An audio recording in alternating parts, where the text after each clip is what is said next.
I've been doing high school jobs my whole life. Now what do I do? There are a lot of jobs that we can work all the time. There are many, many types of jobs that are out there.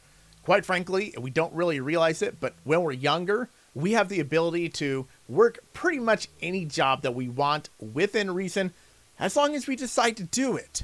But many people don't take advantage of it. They really don't. Their minds are small, and they're narrowed by the fact that the people around them influence what kind of job they're going to have when they get older. And so if you grow up in a family that only knows about working in restaurants, guess what you're probably going to do? You're going to work in a restaurant. As it, and that's just kind of the way it works out most of the time. But there comes a moment you're ready to move on. This is an example of somebody who has moved on from the high school job. High school jobs are positions where people just need warm bodies. Companies just need somebody to fill the role. They don't really care if you're good at it or not. If you're not good, they'll just find somebody else. Good examples of high school jobs are fast food, are call centers, are basically anything that you could do that don't really require a lot of skill, a lot of experience. It just requires a warm body. I have different classifications of jobs. So there are what are high school jobs, there are entry-level jobs, there are career jobs, and then there's professional. And so many people, when they're high school, they never advance out of doing high school type jobs. A main reason for that is maybe a college education is holding them back, or a lack thereof, actually. Or, just overall, just a lack of confidence really kind of they hold themselves back from really advancing any. And so as you're working, you need to be considering, is the job I'm working a high school job, an entry-level job, a career job, or a professional job? Now, you might be asking, what is the big difference between them? Well, a professional job is one that you can work that can make you money, but then you can also use the skills and the knowledge and experience to start your own company. And so a professional job is actually, it could be something like anything medical, or it could be in software development, accounting. It could be anything that you can take yourself and be a professional something. A career job is the type of job that you could work regularly 9 to 5, but you don't really have any intention on starting your own business or doing anything of that nature. You just plan on working 9 to 5 and eventually retiring. An entry-level job is a position that allows you to get started working in a specific industry to eventually get you to the point to where either you could just simply make a career out of it, or you can make it a profession. And of course, there are high school jobs. Now, could you eventually take that, such as working at a fast food restaurant for 20 years and then decide to then become a manager and then eventually own your own fast food restaurant? Yes, you could do that. But for the most part, a high school job, it's not something that's going to be with you long term. And so today we learn of the consequence of making good and bad choices when it comes to careers. It's important that you are able to pick the job that you want, to pick the career that you plan on having, and then you go after that to provide yourself a focus in life. And if you don't have a focus, you end up kind of like this person. So this comes from Reddit, from 𝐦𝐸𝐿6908. Going from service industry for 10 plus years to ... Hey all, I've been in the service industry for all my life. I'm a server at a small but extremely busy locally owned restaurant. I'm very good at my job. I'm efficient and smart and do an incredible job at stuffing my feelings and thoughts to the bottom of the barrel. I make decent money and have 3 days off. I just purchased a house and then came to the realization that I cannot stand my job anymore and do not want one in the service industry at all. I feel trapped. I have zero idea of what I could do that would yield close to the same income, $80,000 a year, that I currently have. I do not have a college degree. I feel so overwhelmed thinking of the options, while also feeling completely stuck because of picking every option apart to the point of seeming like a worthless move. I feel like my best option would be to save enough money to fall back on, to explore and possibly need to move on to the next job and see how that one fits. Anybody have any advice on what field to start in? This is an example of somebody who has moved on from the high school job. They've done it their whole life. They didn't even get a college degree. They just said, yeah, I'm just going to work a service job. And that's not all bad. In all honesty, it's not the worst thing in the world.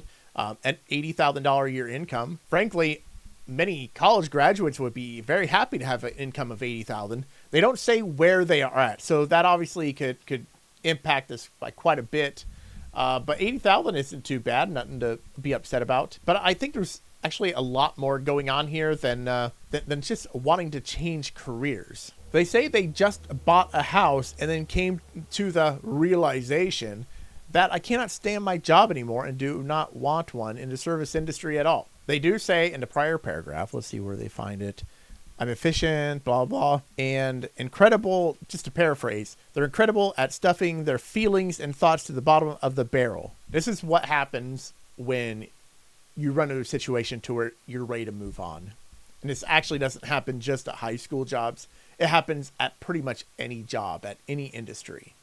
Because once you learn enough, once you learn the position so well, you start to feel the itch. And it kind of grinds on you constantly. Every day you go to work, you say, why am I putting up with this crap? And you don't really know why, but you have the need to leave. You really only have three options. You only have three options when you run into this situation.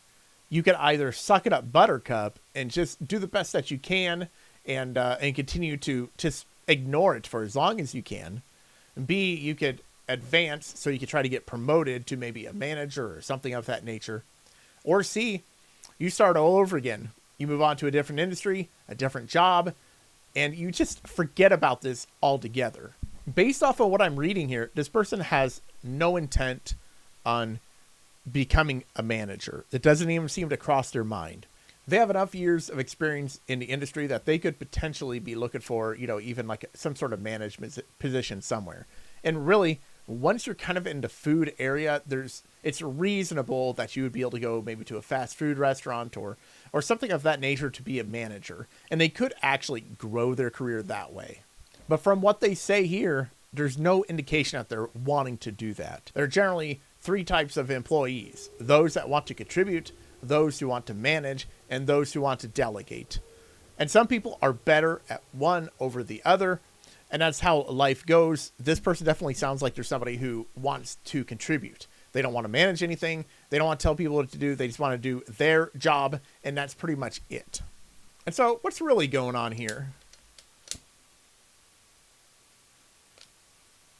What's really going on is this person just bought a house. Real life hit. Real life just happened to this person. They were suffering. They were willing to put up with it. They were living the high school dream by working a high school job. They were putting up with it, and it sucked. But then they became an adult, and they bought a house. And they said, oh crap, maybe I need to care a little bit about the type of work that I'm doing. Maybe I should have been more concerned about that. And they feel the pressure to do something beyond what they were doing before. But they also make the mistake in believing that in their situation, there is something better for them to do. I mean, there is, like I said, they could be in management. But this comes down to one of the fundamental issues that we have in our country, where people just don't plan. They don't plan at all. They have no foresight as to what's going to happen to their lives.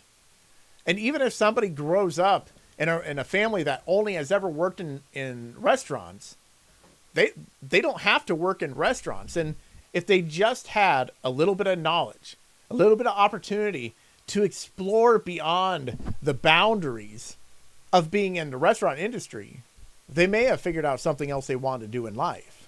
And just from this, I mean, I've worked in service. Eventually you get to a point where you say, screw that. I don't want to serve no more. I want nothing to do with it. It's not worth the $9 an hour. It's just not worth it. Like for me, I worked in IT tech support. I worked for $9 an hour. Having people call and treat you like crap every phone call, it's not worth it. Eventually you just say, I'm worth more than that. I don't have to put up with this crap. And eventually you move on. You grow up and you move on. But it's an important lesson that you learn. You learn it while you're younger, and then you don't have to deal with it when you're older. This person does not say how old they are. They do say they've been doing it for 10 years. But based off of how they're talking, it sounds like they're either kind of in that, 26 to 30-year-old range. Because once you reach that age, you kind of start to realize what's really going on in life. And some people don't really like their reality. And so it's about that age when you try to start changing it. And so when you don't have a college degree and you've built all your skills in the service industry, you either have to find something else that doesn't require a college degree. So maybe go into like construction or something of that nature, or you need to find a way to maybe pick up an associate somewhere, you know, if you want to be in management or something of that nature. But the real reality is that we're all screwed. The real reality is we have not, as people, as Americans, been given an appropriate chance to build and develop our skills. We're told that all we have to do is do nothing. Do nothing. Just sit around in a classroom and then wait. And then wait for graduation. And then wait for college graduation. And then we'll live happily ever after. And that's wrong. But that's not reality. Reality is you grow up, you learn, and you advance. And this is what the FIRE system at Jobferno.com teaches. It teaches to generate a focus, to get a job, work a job, grow, and then eventually we have to evolve. So whether you're 80 years old or 60 or 20 or 30, we have to evolve as people. We're not just going to do one job. I mean, in my case, I've evolved many times over the last 20 years. If I didn't evolve, I certainly wouldn't be sitting here. The key is we have to break free of what we're being told in life. We have to break free of the fact that we have to be in control of our own destinies, of our own careers. And too many of us let it go to waste. That's it for today. I'm 𝐸𝐴𝐸. This is Jobferno. If you have any questions, send me an email at questions@jobferno.com. And as always, choose skills over money.